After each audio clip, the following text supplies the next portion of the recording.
menurut Bapak-Bapak sekalian, apakah SSJ telah diterapkan dengan mekanisme yang tepat oleh televisi-televisi yang kita miliki? Itu yang pertama. Kalau menurut Bapak sekalian bahwa SSJ belum diterapkan dengan mekanisme yang tepat, kira-kira ketika Anda nantinya menjabat menjadi komisioner KPI, apa yang akan Anda lakukan untuk merubah kondisi ini? Masih berkaitan dengan SSJ juga, dalam pandangan Anda, ketika nantinya SSJ ini dilakukan dengan mekanisme yang tepat, keuntungan profit apa yang akan didapatkan oleh TV-TV kita yang bersiaran secara nasional? Itu yang pertama. Lalu yang kedua, Pak, banyak sekali keluhan mengenai wajah pertelevisian kita yang juga dilandasi oleh data. Saya mendapatkan data di sini bahwa konten pada 10 stasiun TV swasta kita itu 69,9%-nya itu berisi mengenai Jawa, dan 49% dari 69% itu mengenai Jakarta. Jadi secara singkat bisa dikatakan Jakarta sentris. Nah, tupoksi KPI salah satunya adalah menyebarkan informasi secara adil dan merata ke seluruh wilayah di Indonesia. Kira-kira Anda punya nggak visi misi untuk menyebarkan informasi yang adil dan merata kepada seluruh wilayah di Indonesia? Tolong berikan jawaban secara konkret. Terima kasih. Bagi fraksi kami, lembaga penyiaran publik yang kuat dan membanggakan itu adalah suatu hal yang sangat-sangat penting. Kami merasa bahwa pola konsumsi media, khususnya TV di Indonesia, terlalu didominasi oleh TV swasta. Sehingga banyak sekali misi kebangsaan kita yang luput dari layar. Banyak sekali hal-hal yang harusnya dikomunikasikan kepada rakyat. Hal-hal yang membuat kita lebih bangga menjadi orang Indonesia, tidak ada di layar karena peran dari LPP itu sangat-sangat kurang. Sebagai calon komisioner KPI, saya sangat ingin sekali dengar ide, gagasan, atau hal-hal orisinil yang Bapak-Bapak miliki untuk bisa merevitalisasi LPP dan untuk bisa menyeimbangkan pola konsumsi media TV kita agar LPP kita bisa hidup, bisa kita banggakan, dan bisa menjadi bagian dari akselerasi pembangunan kita. Itu apa? Tolong saya minta jawaban yang spesifik dan orisinil, dan itu merupakan salah satu dari bagian terpenting dari pertimbangan saya dalam menentukan pilihan. Kedua, otoritas dan kewenangan KPI itu kalau dibandingkan dengan tantangannya itu kecil, sementara tantangannya sangat-sangat besar, sehingga kemampuan koordinatif dengan instansi-instansi lain itu sangat-sangat penting. Koordinasi dengan kepolisian, Kemenkominfo, Balai Monitoring, dan organisasi-organisasi lain, baik kementerian maupun kelembagaan lainnya, itu harus mutlak dimiliki. Proses atau hal-hal yang sifatnya problem penyiaran kita banyak, Pak. Lembaga penyiaran berbayar kita diwarnai dengan keberadaan dari lembaga penyiaran yang ilegal, dan itu merupakan salah satu hal yang amat sangat memberikan problem, khususnya hak cipta, hak kekayaan intelektual yang buat Indonesia menjadi nama buruk. Lalu juga eksistensi dari medium radio, itu merupakan salah satu hal yang harus menjadi bagian dari fokus perjuangan Bapak Ibu nanti saat menjadi anggota KPI. Radio itu hampir mati. Market share-nya makin lama makin mengecil. Penggunaan frekuensi ilegal sangat-sangat besar. Dan kewenangan otoritas KPI itu sangat-sangat terbatas untuk menghandle hal-hal itu semua.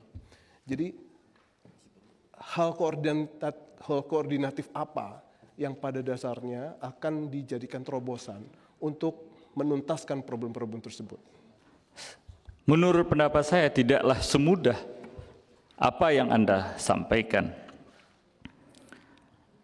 Menurut pendapat saya sangat sulit itu melaksanakan. Anda tahu bahwa pemilik-pemilik, ya saya yang mudah-mudah saja, yang gampang-gampang saja. pemilik-pemilik dari televisi media massa itu pada umumnya adalah orang-orang yang sangat berpengaruh di Republik ini. Ya, sangat berpengaruh di Republik ini. Nah, pertama itu. Terus yang kedua, saya juga menurut pendapat saya bahwa kesadaran hukum di kita ini masih rendah. Orang masih banyak beranggapan bahwa dia adalah benar, walaupun apa yang dia lakukan adalah salah. Nah, Anda sebagai calon komisioner, kalau seumpamanya ada tayangan-tayangan atau berita-berita atau apapun yang disebarluaskan oleh media tersebut tidak sesuai dengan KPI dan dikaitkan dengan apa yang saya sampaikan tadi, apa yang Anda harus lakukan? Ya, apa yang Anda harus lakukan? Terus yang kedua, kalau keputusan atau masukan Anda itu tidak diterima oleh mereka, saya kaitkan lagi dengan apa yang saya sampaikan tadi. Apa yang Anda harus lakukan? Yang terhormat Bapak calon komisioner KPI, mungkin saya langsung tertuju dengan Pak Sujarwo ya, Pak Sujarwanto. Di sini kan dalam makalah Anda bahwa kalau kita ingin menguasai dunia, maka kuasailah media. Apalagi media saat ini sebagai pilar demokrasi. Mungkin bagaimana cara KPI mampu bermartabat dan mampu menguasai media di tengah-tengah kuatnya arus pemilik media? Apakah hanya sekedar denda untuk menyadarkan pemilik media? Mungkin saya butuh jawaban dari Pak Sujarwanto. Terima kasih, Bu Ketua. Baik, Ibu Feni. Ini khusus untuk Pak Sujarwanto saja ya.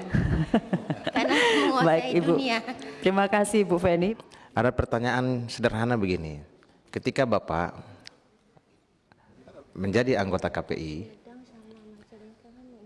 kira-kira dalam peraturan KPI, entah itu SP3SPS, entah itu apa begitu, saya minta satu usulan kalimat dalam satu pasal di aturan itu mengenai siaran partai politik di dalam TV. Karena kalau di Italia sudah ada undang-undangnya, kita kan belum. Di undang-undang di Italia siaran politik nggak boleh di TV swasta kecuali di TV publik secara proporsional. Apakah ini bisa dibikin oleh KPI di P3SPS atau di apapun namanya di aturan KPI? Kalimatnya kayak apa dan di aturan yang mana dia bisa ditaruh? Itu yang pertama. Yang kedua, khusus Pak Rahmat karena beliau ini incumbent satu-satunya yang ada. Siap jadi ketua enggak Pak? Tapi ntarlah jawabnya. Atau Bapak memang punya orang yang Bapak siapkan untuk menjadi ketua? Gitu. Dan pertanyaannya kepada Bapak-Bapak yang akan jadi KPI yang baru, terutama ini yang KPID, ada dua di sini KPID ini, ya kan? Pak Rahmat ini kan berarti secara struktural hierarkinya di atas Bapak-Bapak sekarang. Nanti kalau misalnya menang semua yang 6 orang ini, berarti termasuk Bapak-Bapak milih dia dong ya jadi ketua ya, atau gimana? Atau nanti kita pikir lagi, kita lihat lagi siapa yang terbaik, nanti begitulah jadinya kira-kira ya, nanti itu ininya ya. Yang ketiga adalah bahwa di dalam penyiaran yang RUU penyiaran yang sedang digodok oleh DPR ini sudah banyak juga orang-orang yang pegang draft rancangan undang-undang penyiaran dan terutama mengenai KPI, bab tentang KPI. Kira-kira menurut Bapak-bapak, kalau yang belum baca silakan nggak apa-apa bilang saya belum baca gitu. Tapi kalau sudah baca, di dalam bab tentang KPI dalam draft peraturan yang sedang draft undang-undang yang sedang dibikin oleh Komisi 1, kira-kira pasal yang mana yang perlu diperbaiki atau memang sudah begitu aja? Dari CV yang disampaikan oleh Bapak-bapak ini ada sejumlah jabatan yang pada periode yang sama. Saya cuma agak khawatir kalau Bapak-bapak nanti terpilih sebagai komisioner bisa nggak fokus di KPI? Jangan-jangan itu cuma sambilan aja gitu. Kami tidak menginginkan sebuah lembaga yang sebetulnya sangat strategis, tapi jadi sambilan karena punya tanggung jawab yang lain. Mohon diklarifikasi kesiapannya. Kedua, di dalam Undang-Undang 32 tahun 2002 berkaitan dengan pasal 8 ayat 3 kan ada tugas KPI, yaitu menjamin masyarakat untuk memperoleh informasi yang layak dan benar sesuai hak asasi manusia. Dan salah satu kewenangan KPI adalah penetapan standar penyiaran. Kaitannya yang ingin saya tanyakan tentang beberapa komitmen jika Bapak-Bapak nanti terpilih. Pertama, kita baru saja menetapkan Undang-Undang tentang penyandang disabilitas nomor 8 tahun 2016 yang diantaranya mengamanatkan agar penyandang disabilitas bisa mendapatkan informasi yang layak dari penyiaran. Komitmen apa yang akan dilakukan Bapak untuk bisa memperjuangkan ini? Yang kedua, terkait dengan komitmen untuk membangun sebuah iklim siaran kita di Indonesia yang ramah pada anak-anak.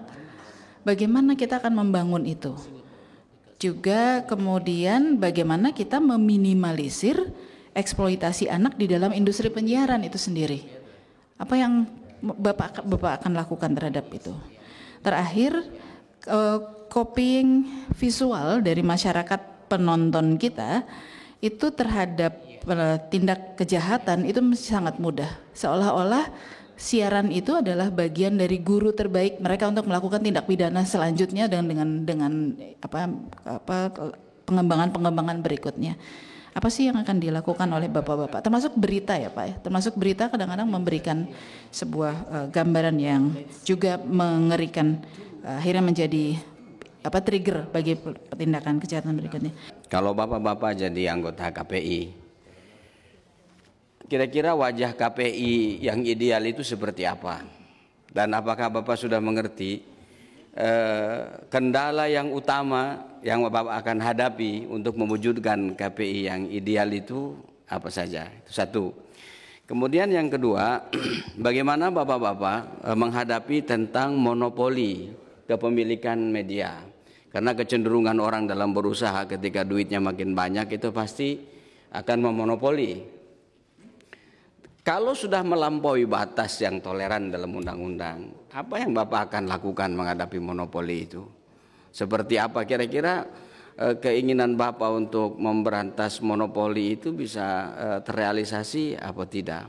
Kemudian yang terakhir, tentang keadilan iklan politik. Ini PKS agak konsen di sini Pak, bukan karena PKS nggak punya TV, tapi nggak punya duit juga buat iklan. Kita melihat ada beberapa partai politik karena punya TV dari sekarang sudah mulai iklan, padahal pemilunya masih lama. Kita akan menghadapi pemilu ada 2017, ada pemilu 2018, pilkada ada 2019. Ketika ada ketidakadilan, bukankah ini akan merusak sendi-sendi demokrasi? Nah, apa yang Bapak bisa lakukan dalam menghadapi persoalan itu? Kemudian terakhir sekali, apa pandangan Bapak-Bapak tentang tayangan-tayangan yang cenderung kepada LGBT? Terima kasih. Bagaimana Anda menghadapi tantangan fungsi dan tugas daripada KPI ke depan? Karena saya pikir sangat berat, khususnya dalam menghadapi pilkada, kemudian pemilu legislatif dan pilpres.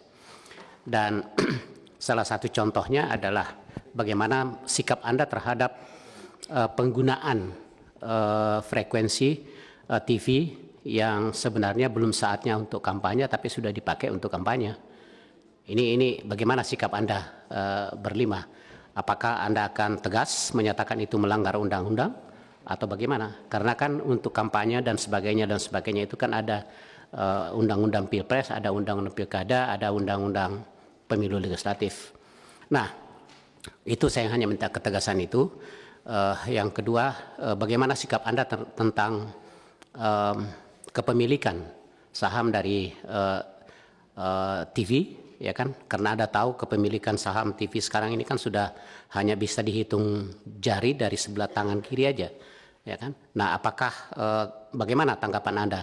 Apakah ini harus dicegah? Kalau mau mencegah, bagaimana? Apakah mau lakukan pengurangan? Nah, bagaimana sikap Anda? Nah, khusus kepada Pak Ghazali dan Pak Sudjarwanto, saya sedikit terkejut karena Anda memakai teori Michael Porter. Michael Porter itu di dalam buku Competitive Advantage sebenarnya aplikasinya kurang pas untuk teori persaingan di dalam KPI. Karena KPI itu fungsinya bukan doing the business, bukan akan melakukan persaingan, tetapi pengawasan.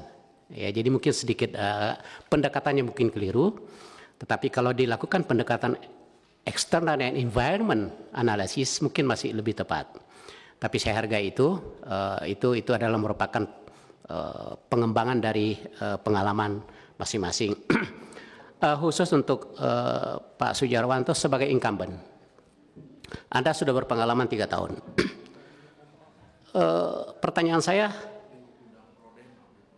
kenapa KPI masa era Anda itu tidak seperti dengan visi misi yang Anda bawakan sekarang, ya kan? Karena memang kalau hanya visi misinya itu berdasarkan undang-undang, ya semua juga orang mengatakan akan berdasarkan undang-undang. Tetapi ingat, pelaksana undang-undang itu adalah orang. Jadi kalau orang itu memiliki visi yang berbeda, bisa saja terjadi. Ya kan? Undang-undang sudah mengisyaratkan tugas dan fungsi dari KPI, tetapi ternyata KPI di masa era Anda ini kurang maksimal. Nah, sejauh mana pertanggungjawab Anda sebagai incumbent, ya kan, di dalam tampil di sini untuk menjadi komisioner kembali. Apakah ketika ada usulan di komisioner KPI ini ada dewan etik, setuju enggak itu dibentuknya dewan etik atau dewan pengawas dan sebagainya? Yang kedua, untuk Pak Rahmat, ini satu-satunya incumbent yang lolos saya kira. Pengalaman 3 tahun Anda menjabat di KPI itu mesti punya program atau cita-cita yang belum terlaksana sehingga dia sampean mencalonkan kembali, kira-kira begitu. Kira-kira program apa yang belum dilaksanakan? Dan menurut sampean idealnya KPI itu kayak apa ke depan? Idealnya KPI itu kayak apa? Apakah masih seperti sekarang atau perlu diperbaiki? Saya kebetulan dengar dari awal tadi semuanya ini memang baik semua. Dan saya memang salutlah sama Anda ini. Sebab kalau saya nggak niat jadi ketua penyiaran KPI ini. Karena harapan rakyat luar biasa, persoalan yang dihadapi luar biasa. Yang hebatnya itu yang sudah pernah jadi KPID, yang sudah pernah jadi KPI seperti Pak. Dan ini pengen lagi. Saya nggak tahu nikmatnya apa begitu. Apa memang gajinya besar, apa sabetan yang besar kata Pak Ruf, saya nggak tahu. Tapi memang suatu pertanyaan, Pak. Kalau nanti Bapak bisa cerita nikmatnya KPI itu apa merasa betul sukses, atau ada justru yang nggak sukses makanya Anda mau maju lagi gitu kan Pak ya. Saya ingin tahu apakah menurut Anda iklim, jadi mulai dari undang-undang, situasi usahawan di bidang media ini di Indonesia kan, ada orang partai memiliki macam-macam lah, campur aduk, terus juga ada yang juga berkeinginan menumbuhkan media penyiaran yang adil dan demokratis, padahal luar biasa listrik aja nggak merata di mana-mana. Kalau cuma mau saja saya kira ya sekedar mimpi saja. Anda yang sudah pernah mencoba di tingkat KPID, di tingkat pusat juga sadar. Kalau yang baru barangkali masih awam, tapi yang sudah mengalami masih juga ngotot mau itu luar biasa. Jadi saya ingin dengar, apakah menurut Anda memang misalnya dari dana dari pemerintah cukup untuk operasional dan ide Anda untuk menyegarkan, mengadilkan agar dia mendidik segala macam itu yang disebut semua dalam visi misi tadi cukup?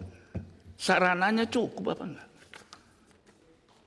Kalau Anda juga mau menegur itu punya power enggak dalam undang-undang yang sekarang dan pengalaman masa lalu. Kalau enggak kok mau lagi gitu. Ini buat teman-teman yang sudah duduk ya. Nah, apalagi di undang-undang yang baru ini kan diminta Anda ini full time. Jadi wajar saja kalau teman saya dari PKB nanya teman yang Pak Ghazali dari Astra ini, kita tahulah bagaimana income orang di situ sebagai pimpinan. Tiba-tiba sekarang mau dibuat orang laporan sibuk luar biasa, yang income-nya kita tahulah nggak ada seberapa. Makanya ditanya, barangkali beliau tahu gaji si kecil Pak Alemin cuma sabetan ya katanya. Tapi katanya juga izin aja sudah nggak dipegang oleh KPI sekarang katanya. Saya nggak tahu nyabetnya bagaimana. Dan hati-hati kalau ngarepin sabetan, KPK tukang sabet juga loh. Ya jadi menurut saya coba dijelaskan Pak. Kami ini punya harapan. Anda mengajukan visi misi itu memang melihat kondisinya gitu. Dari segi anggaran, undang-undang, lingkungan, listrik segala macam ini kan mempengaruhi Pak. Anda mau meratakan orang memang listrik nggak nyampe semua desa, rakyat pada miskin nggak bisa beli alatnya. Mau bagaimana biar Anda teriak mau merata? Saya juga kepengen merata. Saya ingin cerdas semua orang, sekolah nggak merata, ya. Jadi nggak bisa saya ingin merata aja. Memang tujuan iya, tapi karena kita sudah duduk di situ. Saya dulu pernah duduk di Komisi 7 dan saya keluar Pak. Karena begitu juga. Saya lihat subsidi itu tidak sampai kepada rakyat setelah saya renung.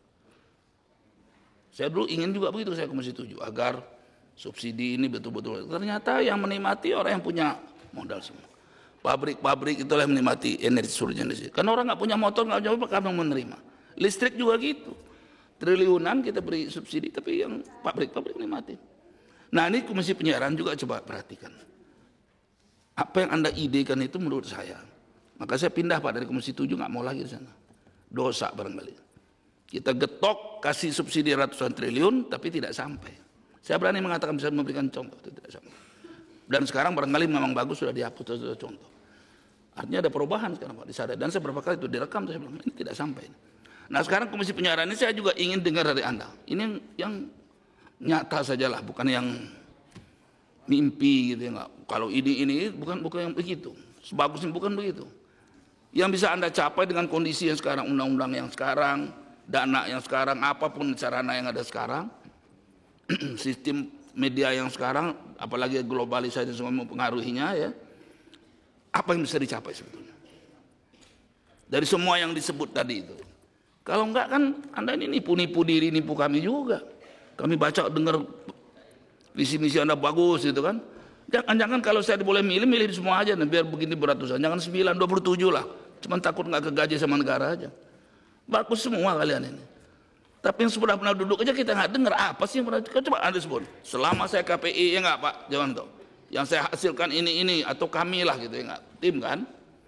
Begitu juga yang di daerah saya ini yang tercapai sekian persen. Enak juga kami. Membuktikan. Karena saya sudah berhasil atau kami berhasil sekian puluh persen, ini mau mencapai 80, 90, maka saya maju lagi, kan enak. Kalau cuma visi misi menurut saya yang lalu opo gitu loh. Ya, waktunya sudah habis. Jadi Pak Ibu, ini kan terakhir saya minta waktu sedikit, dari kemarin saya minta, supaya kita nanti sebagai Komisi 1 ini, bisa juga mengawasi yang betul yang mau dicapai dalam 3 tahunnya Pak. Nggak usah mulu-mulu yang tinggi-tinggi amat, mau adil, sudahlah agak gampang. Sebenarnya saya kalau di dalam walaupun usia di Dewan ini baru berapa tahun, tetapi saya ikut di dalam fit and proper test ini sudah sangat sering. Karena saya di Komisi 3, sekarang ini diperbantukan ke sini. Dan memang ideal sekali ketika mereka menyampaikan gagasannya. Tapi setelah itu saya melihat prakteknya tidak terlalu ideal, tidak seperti yang disampaikan. Kira-kira kalau Bapak-Bapak ini mampu melaksanakan secara ideal enggak nanti?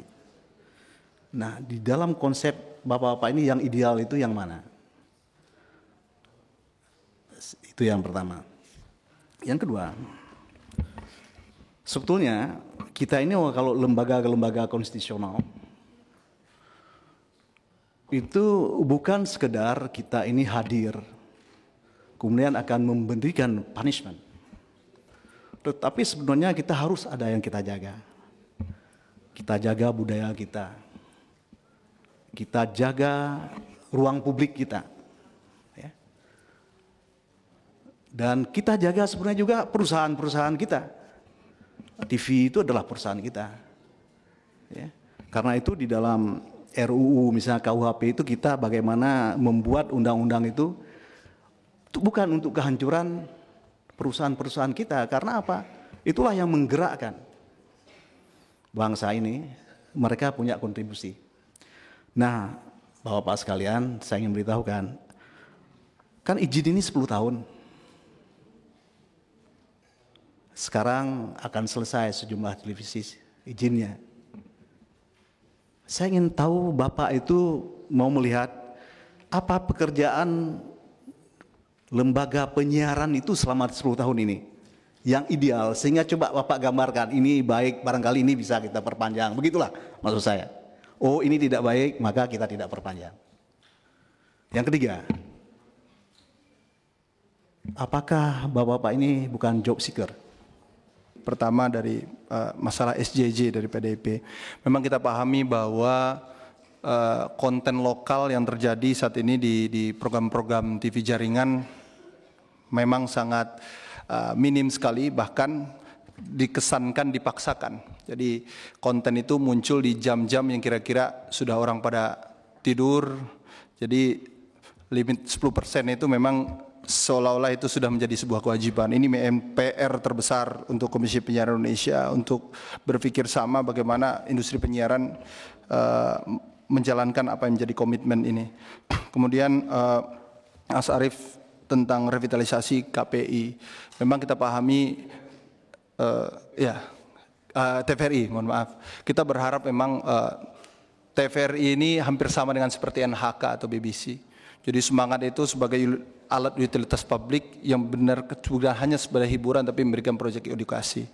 Nah, tanggung jawab TVRI ini lebih besar daripada LPS sebenarnya, lembaga penyiaran swasta. Kenapa? 2 kali lipat dia bicara tentang netralitas, bicara tentang independen, tapi bicara tentang gagasan kebangsaan. Bagaimana masyarakat bisa menjadikan Indonesia banget dengan sebuah konsep TVRI ini. Nah, ini memang jadi hal yang memang harus bersama-sama, dan udah di TVRI juga memberikan ruang untuk itu. Sampai saat ini kan sebenarnya semangat ada, tetapi dalam tatanan kadang-kadang tidak jadi maksimal. Nah, kami berharap tentu sebagai regulator di penyiaran, porsi yang namanya TVRI ini menjadikan hal yang paling penting juga ke depan. Kadang kalau bisa bicara analoginya seperti digitalisasi, mungkin supaya tidak terjadinya monopoli di teman-teman di swasta, mungkin bisa jadi TVRI menjadi hub yang namanya digitalisasi multiplexing. Jadi diterjemahkan alat-alat frekuensi itu untuk diberikan kepada orang-orang mungkin di industri yang lokal yang memerlukan. Nah, ini mungkin mapping yang besar Mas Arief yang itu diharapkan.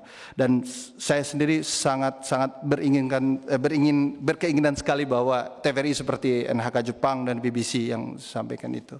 Dan masalah yang koordinasi memang menjadi seorang regulator di Republik ini memang tidak bisa bersendiri, dan memang yang harus dikuatkan adalah komunikasi koordinatif. Apakah dengan koordinasi dengan parlemen, pemerintah, maupun dengan industri maupun basis komunitas yang sekarang berseliweran dengan isu-isu positif mungkin untuk kebaikan penyiaran. Namun ini yang memang harus pintar kita untuk menjaga keseimbangan. Sama ini kan selalu kita mendekotomi bahwa ini adalah tidak setuju dengan kita, ini setuju dengan kita. Akhirnya muncullah sebuah problematika yang mungkin menghabiskan energi. Nah, menurut saya koordinasi di Komisi Penyiaran Indonesia ini harus memang orang bisa menyeimbangkan ini. Komisioner tidak bisa berdiri dengan sebuah cara sendiri, tapi bisa melihat overhaul atau komprehensif sudut pandang dalam sebuah koordinatif.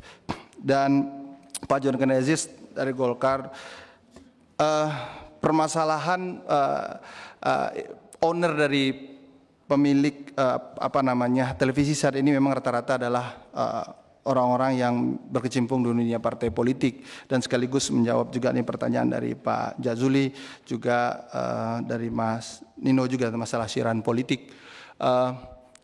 pendidikan politik di bangsa ini sangat perlu. Kita harus pahami itu sangat penting dan inilah yang kita harapkan masyarakat juga tinggi partisipatif publik dalam hal politik. Tapi bagaimana penggunaan kewenangan saluran untuk politik ini jadi permasalahan karena undang-undang saat ini juga tidak mengatur kuat untuk itu. Nah, diharapkan dari harapan tadi Mas Nino, salah satu kekuatan kita memang harus seperti itu. Bagaimana undang-undang dijalankan kalau seorang owner politik, ya, owner TV yang juga pemilik politik tidak bisa tampil mungkin seenaknya setiap waktu walaupun mempunyai saluran untuk itu. Kalau bagi saya mungkin misalnya dibatasi dengan 3 karena 3 kali spot iklan misalnya. Walaupun tampil karena itulah hak azazinya, tetapi permasalahan tidak bisa menguasai ruang secara maksimal walaupun nanti dikategorikan sebagai iklan komersil kalau dibawa di Geret undang-undang saat ini. Nah, ini yang menjadi fenomena juga Mas Indo. Jadi diharapkan memang undang-undang ini tegas, jelas sehingga aturan juga terlaksana dengan baik. Itu menjadi kekuatan dan saya yakin bahwa para elit politik ini adalah negarawan semua. Mereka berharap bahwa tatanan penyiaran ini menjadi baik, tapi permasalahan mungkin di dalam itu terlalu banyak antara kepentingan industri ekonomi dengan kepentingan ideologis yang sedang bertarung tapi selalu kalah dengan sebuah konteks industri ekonomi. Nah, ini dengan adanya tatanan yang baik bisa menjaga keseimbangan itu dengan rapi. Kemudian masalah undang-undang lagi Mas Nino, memang kemarin draft itu sudah dilihat rancangan undang-undang, tapi banyak hal yang mungkin harus kita turunkan bersama-sama. Siaran politik, kemudian ketegasan misalnya selama ini kalau di P3SPS itu kalau KPI bisa memberhentikan program TV tapi tiba-tiba TV itu diganti judulnya, diganti casingnya tapi kontennya sama. Nah, ini hal-hal yang juga sering disiasati oleh para industri. Nah, ini memang berharap semua bisa komprehensif. Saya sendiri Mas Ino belum melihat rancangan undang-undang yang detail tentang yang baru itu. Dan terakhir tentunya masalah komitmen. Kalau bagi saya sendiri dari awal secara dosen di bidang komunikasi dan secara profesional di bidang komunikasi, saya melakukan sebuah totalitas setiap pekerjaan dan menjadi seorang Komisi Penyiaran Indonesia, saya menjadikan sebuah semangat baru dalam diri saya bahwa orang yang berniat baik untuk bertangan dalam penyiaran, karena selama berapa tahun belakangan ini saya memahami dan ikut berkecimpung dengan penyiaran dalam isu-isu penyiaran, dan saya pikir kalau ini diberikan sebuah semangat dan perubahan lebih baik, mudah-mudahan bisa menjadi sebuah semangat perubahan yang lebih baik untuk bangsa ini. Itu harapan dari komitmen diri saya dan tentu harus full time dan itu harus memang totalitas seperti apa yang perjalanan yang saya lakukan dalam perjalanan hidup dalam selama ini. Dan yang terakhir masalah Pak Saiful dari Dewan Etik, betul KPI bukanlah lembaga superior, saya setuju adanya Dewan Etik, bahwa kami perlu seandainya terpilih, ini perlu diawasi. Dewan Etik bagaimanapun perilaku namanya khilaf itu tidak bisa lepas, dan alhamdulillah bahwa DPR dalam hal ini juga sebagai motor juga untuk menjadi sebuah pengawasan selain internal pengawasan yang harus dilakukan dengan bentuk Dewan Etik KPI. Mungkin itu dari uraian semangat, dan tadi juga terakhir dari Mas Im bahwa apakah ini job seeker, saya juga jawab dengan sebuah komitmen tadi Pak, bahwa apa yang saya sampaikan, saya bukan job seeker, ini adalah pengabdian dan harapan dalam diri saya untuk berkomitmen untuk memberikan terbaik untuk bangsa ini. Terima kasih Pak.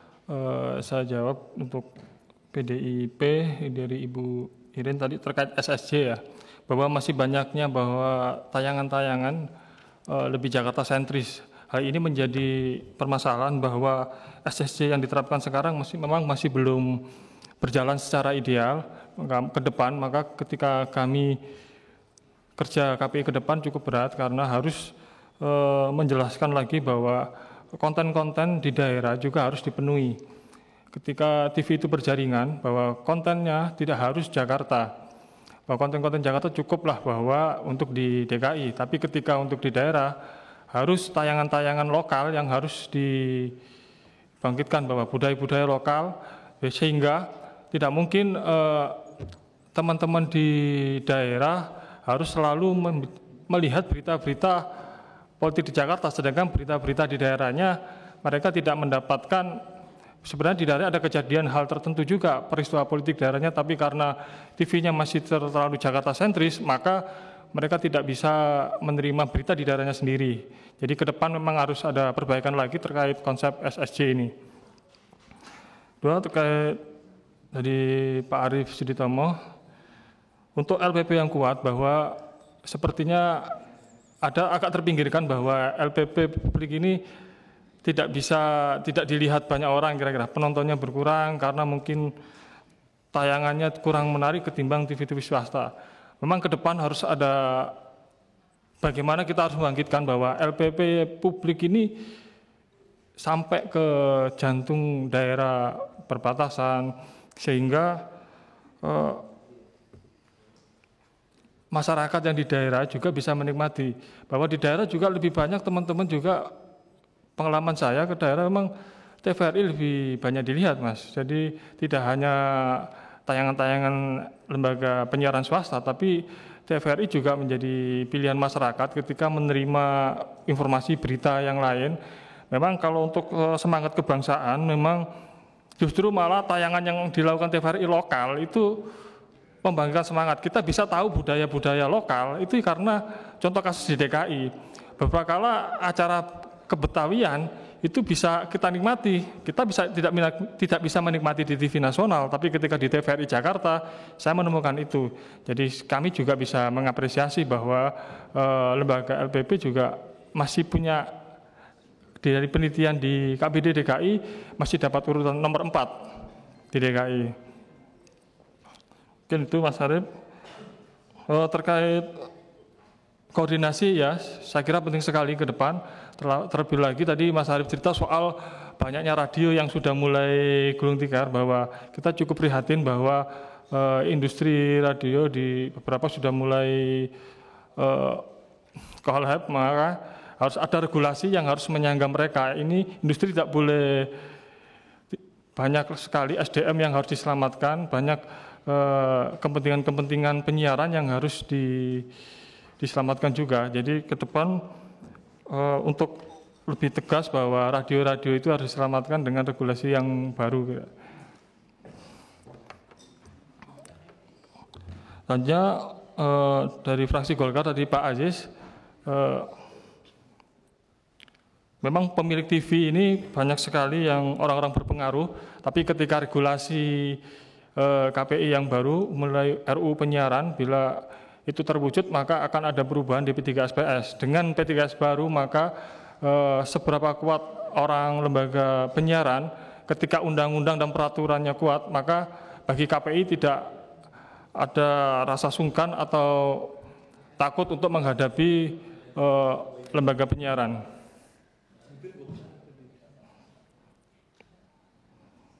Lalu dari Pak El Nino, ya, saya kira tayangan politik memang menjadi fenomena di televisi kita, bahwa masyarakat juga harus menerima tayangan yang adil, bahwa ketika sebuah TV yang pemiliknya juga berafiliasi dengan politik tertentu juga harus menyeimbangkan tayangannya. Tidak semua tayangan dimonopoli oleh mereka. Jadi ketegasan KPI di undang-undang yang RUU penyiaran yang baru nanti perlu dibunyikan juga, sehingga KPI punya tangan yang tegas ketika ada tayangan-tayangan yang kira-kira merugikan, tidak sesuai dengan peraturan yang ada.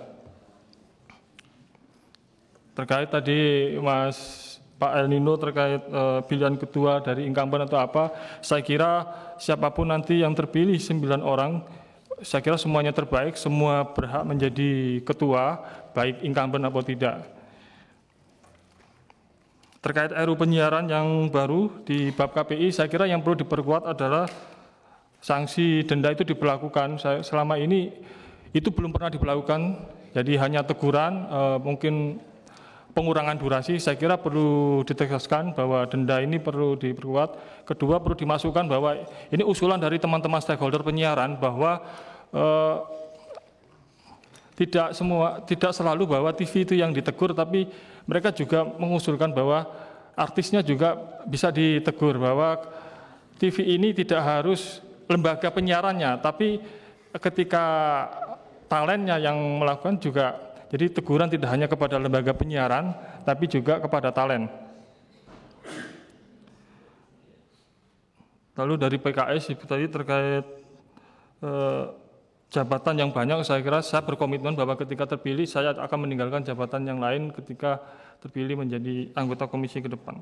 Terkait keberpihakan disabilitas di dunia penyiaran, saya di DKI sudah pernah melakukan, ada yang audiensi dari kelompok difabel, mereka menginginkan bahwa di lembaga penyiaran khususnya di berita diberikan bahasa isyarat. Ini permintaan langsung dari kelompok-kelompok difabel dan itu kami menyampaikan bahwa berikanlah porsi yang sama baik kaum teman-teman difabel ini untuk menerima berita dengan bahasa isyarat di pojok layar TV.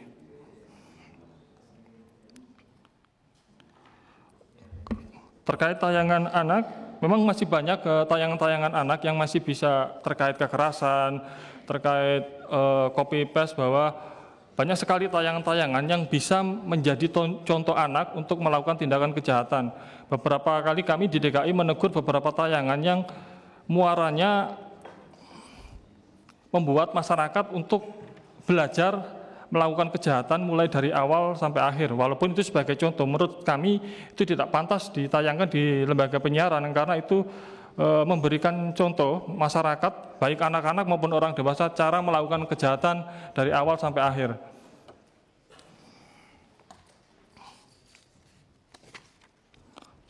Kalau tadi dari Pak Jazuli terkait tayangan LGBT, saya akan tegas sekali dengan tayangan promosi-promosi di LGBT di TV bahwa kami akan memanggil dan menegur sesuai aturan yang ada, Pak.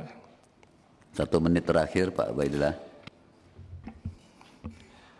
Tadi dari PKB, Pak Saiful Bahri, saya setuju terkait adanya Dewan Etik, karena itu penting bahwa sebagai lembaga negara perlu ada yang mengawasi. Bila kami melakukan tindakan-tindakan di luar komitmen yang telah kami lakukan, maka Dewan Etik bisa melakukan fungsinya.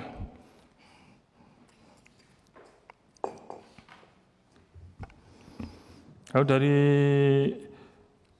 PAN, Pak, saya kira yang bisa dicapai dari kondisi sekarang, saya kira memaksimalkan aturan-aturan yang sudah dimiliki KPI, baik Undang-Undang Penyiaran yang masih berlaku, Undang-Undang 32 tahun 2002 dan P3SPS. Jadi saya kira bisa memaksimalkan untuk menegur, bahwa kita masih bisa menegur untuk memanggil dan melakukan klarifikasi bahwa tayangan bisa kita stop bila tayangan itu tidak sesuai dengan peraturan yang ada. Sedikit pimpinan, saya klarifikasi soal ini. Silakan. Jadi kalau soal menegur, itu Pak, kenapa saya perlu tekankan ini? Karena yang lalu bukan nggak pernah negur, ada yang berkali-kali malah ditegur, tapi kan hasilnya jalan terus. Banyak ini yang dilaporkan kemarin dulu. Dari 10 yang penyiar itu semua bukan sekali 2 kali, terus diulang. Bukan tidak pernah ditegur. Nah ini maka saya tanya, kondisi yang sekarang ini dan yang akan datang itu sarananya ini kan antara lain juga denda dan semua itu cukup nggak? Karena yang lama itu bukan nggak menuntut tidak bekerja. Ini coba tanya sama saudara, betul kan? Apa hasilnya dari teguran itu? Laporan kami tidak berubah sampai berulang-ulang. Ada beberapa itu langsung sudah melampaui batas toleransi artinya. Nah itu yang saya mau tanya tadi, apakah Anda melihat memang ke depan ini ada sesuatu yang baru yang bisa mempunyai kekuatan? Kalau yang lama saya sudah lihat kok, kalau boleh dikatakan banyak teman mengusulkan tidak perpanjang itu izin mereka, karena mereka ada datanya. Dia tegur berkali. Maksud saya itu, Ketua. Makasih. Terima kasih Pak Alimin. Dijawab setengah menit ya Pak Baidillah. Terima kasih Pak. Ya saya kira ke depan memang perlu ada perbaikan, terutama di P3SPS akan menyesuaikan dengan RUU penyiaran yang baru. Saya kira masukan-masukan dari masyarakat, dari bapak-bapak dari legislatif juga penting untuk ke depan. Untuk dari Pak dari fraksi Nasdem, saya bukan job seeker, saya berasal dari KPID DKI yang saya ingin mengabdikan diri di KPI Pusat. Terus dari Pak Syarif Hasan, fraksi Demokrat, terkait kepemilikan saham di TV, kalau mencegah gimana? Saya kira bahwa undang-undang perlu bicara tegas, undang-undang baru terkait kepemilikan saham para pemilik TV ini. Saya kira sudah jawab semua dari semua fraksi. Kurang lebihnya mohon maaf. Assalamualaikum warahmatullahi wabarakatuh. Karena kondisi real inilah yang memungkinkan visi misi bapak-bapak yang bapak sebut-sebut ini bisa apa tidak, kan ingin tahu. Jangan nanti setelah bapak nggak bisa bilang, ya ini karena undang-undangnya nggak begini, karena ini begini. Nah, Anda maju sekarang mengajukan visi misi itu sudah memperhitungkan nggak? Itu tidak banyak. Bapak Surahim sendiri yang sudah pernah di kabinet tidak menjawab itu tadi yang saya tanya. Padahal saya sudah ingatkan ketika Pak Wedla. Jadi kita masih duduk dalam ruangan ini sudah mau saling liwat-liwatan ini. Ya itu paling penting. Sebab jangan sampai nanti visi misi yang bagus ini ternyata tidak jadi apa-apa. Ya karena begini sih Pak, karena dukungan nggak ada, kan itu bisa panjang lagi karena tidak bicarakan. Ini saya ingin tahu dengan kondisi yang kayak sekarang ini, yakin nggak Anda visi misi Anda yang sebut begini begitu bagus-bagus itu? Nggak ada. Karena itu dalam suasana kayak apa yang Anda sebut semua itu, begini penguatan itu kan bagus semua. Tapi ini di Indonesia yang nyata kayak sekarang ini. Nah, pemilikannya, undang-undangnya, atau yang udah ditegur, betul Anda akan negur, saya yakin negur itu. Tapi kalau dia nggak berhasil, bagaimana? Kan kondisi ada lagi. Nah ini yang saya ingin tahu, apalagi kiatnya itu. Terima kasih. Menurut saya SSJ memang belum secara ideal dilaksanakan, akan tetapi dalam tahap tertentu, berdasarkan data kami kemarin terakhir ya, itu rata-rata 10 TV Jakarta itu sudah memenuhi minimal 10%. Akan tetapi konsep SSJ kan tidak sesederhana itu. Ada beberapa hal yang memang harus disempurnakan. Pertama soal bagaimana infrastruktur yang ada di daerah itu. Sekarang mereka sudah mulai membangun. Kemudian bagaimana soal konten, definisi mengenai lokalitas itu seperti apa. Ini memang perlu penajaman. Dan kemudian SDM lokal. Kalau SDM lokal mereka rata-rata komitmen.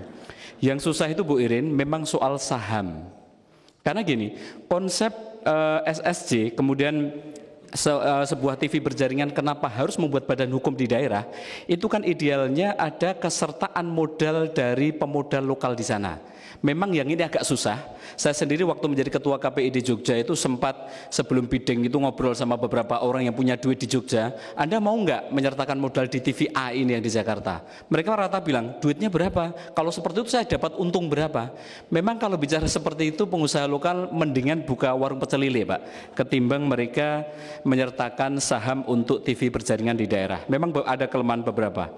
Kemudian tadi soal wajah Jawa dan Jakarta, menurut saya SSJ itu tujuannya ke situ.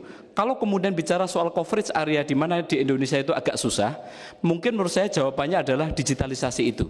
Digitalis salah satu teknisnya adalah mengenal konsep SFN, Single Frequency Network, di mana nanti daerah-daerah yang selama ini menjadi blank spot area itu akan bisa dijembatani dengan sistem SFN itu. Saya optimis pada sisi coverage area untuk era digitalisasi. Kemudian Pak Arief bertanya mengenai LPP. LPP ini memang akut Pak Arief, saya beberapa kali diundang jadi narasumber di TVRI. Menurut saya ada beberapa hal yang perlu pembenahan. Yang pertama adalah soal SDM. Kayak TVRI itu karyawan 7.500-an, 5.000 PNS, 2.500 outsourcing. Dan ternyata struktur yang gemuk itu ternyata tidak dibarengi dengan produktivitas karyawan serta manajemen yang baik di dalamnya. Dan intinya memang bukan domain KPI, akan tetapi jadinya Pak, duit berapapun yang dikucurkan negara akhirnya habis di SDM Pak. Ya itu mungkin memang perlu pembenahan-pembenahan di situ di dalam nanti pembahasan RTRI ya yang akan datang itu. Kemudian secara teknis Pak, memang infrastruktur di TVRI itu perlu dimodernisasi. Acara sebagus apapun kalau tayang di TVRI jadi burem Pak. Mungkin gambarannya seperti itu.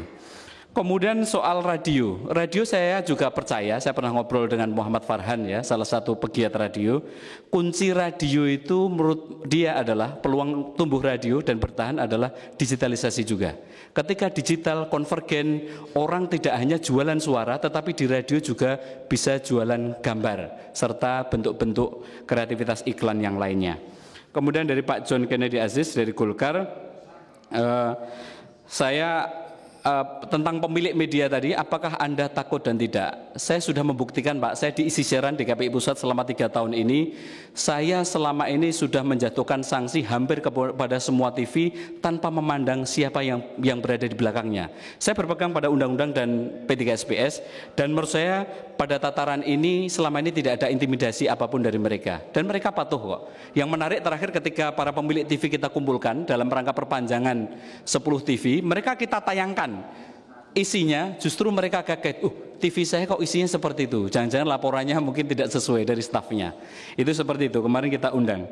Kemudian dari Bu Feni tadi, dalam makalah saya, siapa yang menguasai dunia, kuasai media, dari John Naisbitt ya, makanya kenapa saya di KPI, kenapa KPI harus diperkuat, menurut saya media ini adalah medium yang sangat strategis, dan saya pikir Komisi 1 juga harus memberikan reaksi yang sangat positif untuk penguatan KPI ini, terutama anggarannya juga perlu diperkuat itu Pak.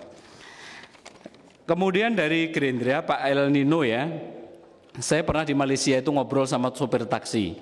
Di sini apakah TV dipakai oleh pemiliknya untuk kepentingan politik, walaupun pertumbuhan demokrasi di Malaysia itu jauh di bawah Indonesia ya, dia bilang tidak ada karena aturannya ketat untuk itu.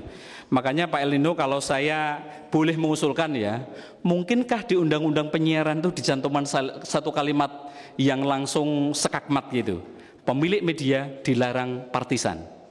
Kalau itu ada, saya pikir KPI akan punya senjata yang kuat untuk mengatur hal-hal seperti itu. Kemudian pertanyaan yang kedua, bagaimana kalau saya jadi ketua? Pak El Nino, saya orang Jogja, orang Jawa, saya memandang jabatan ketua itu wahyu Pak. Tapi kalau ternyata teman-teman seandainya saya nanti terpilih dan menunjuk saya jadi ketua, saya harus penuh amanah dan keberanian untuk mengemban tugas itu. Kemudian soal penguatan draft undang-undang penyiaran, menurut saya ada beberapa hal yang perlu diperkuat. Yang pertama adalah soal kewenangan KPI terhadap sanksi, Pak. Di mana denda itu belum diatur dan sanksi-sanksi yang lain yang tentunya bisa lebih telak jika ada pelanggaran terhadap lembaga penyiaran. Yang kedua, saya memimpikan ini, saya nggak tahu apakah Kominfo ikhlas atau tidak begitu ya. Bayangan saya, TV atau radio itu izinnya kan dua. Pertama ISR, izin frekuensi ya, izin stasiun radio. Yang kedua IPP. Bayangan saya kalau Kominfo di sana ada dirjen PPI ya sama SDPPI ya, itu harusnya memang yang ISR mereka. Bayangan saya karena KPI ngawasi isi siaran dan operasional sehari-hari, idealnya IPP itu seharusnya menjadi kewenangan KPI Pak. Yang tanda tangan mungkin ketua KPI Pak. Bayangan saya seperti itu.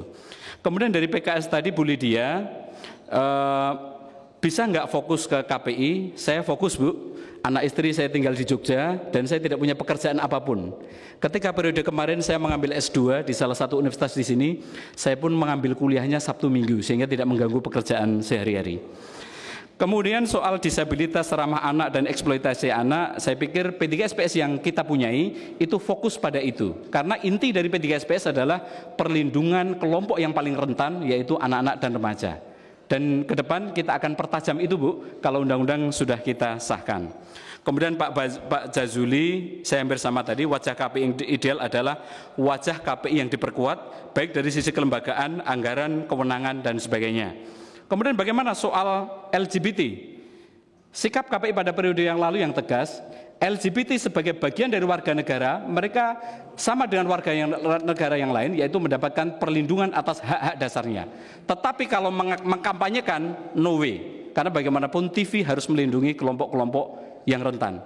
Dan kita ingat undang-undang serta P3SPS itu sumbernya adalah, salah satunya adalah nilai-nilai yang dianut oleh masyarakat.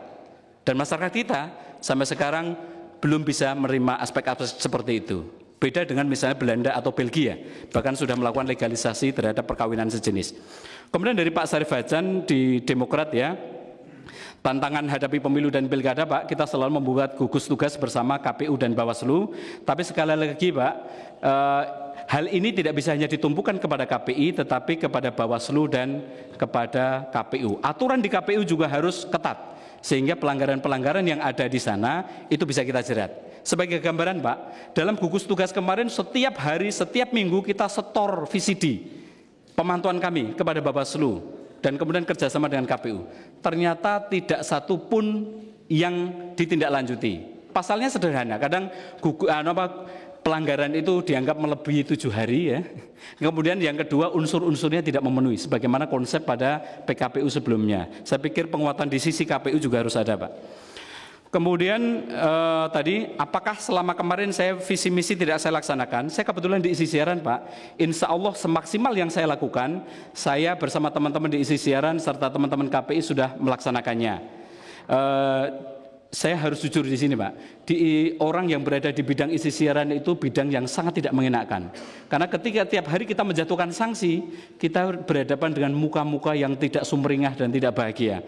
Tetapi itu tugas dan harus kita laksanakan. 1 menit terakhir. 1 menit terakhir Pak. 1 menit lagi Pak.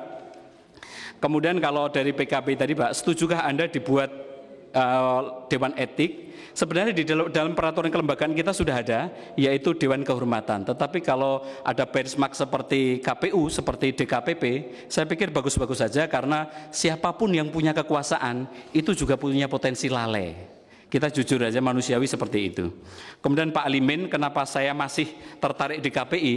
Menurut saya KPI ini membuat saya bangga Pak. Saya di isi siaran tadi ketemu sama salah satu kru TV Musi bilang, Mas saya mantan muridnya Mas Rahmat gitu ya. Dan dia bangga menjaga isi siaran agar tetap baik seperti hasil di sekolah P3SPS. Terakhir, apakah saya job seeker? Insya Allah tidak. Saya pernah bekerja malang melintang di beberapa tempat juga. Akan tetapi kalau ditanya, apakah nanti saya memandang pekerjaan KPI hanya pengabdian? Saya jawab, enggak. Saya memandang selain pengabdian, ini adalah pekerjaan yang harus saya tekuni dengan sungguh-sungguh. Terima kasih. Assalamualaikum warahmatullahi wabarakatuh.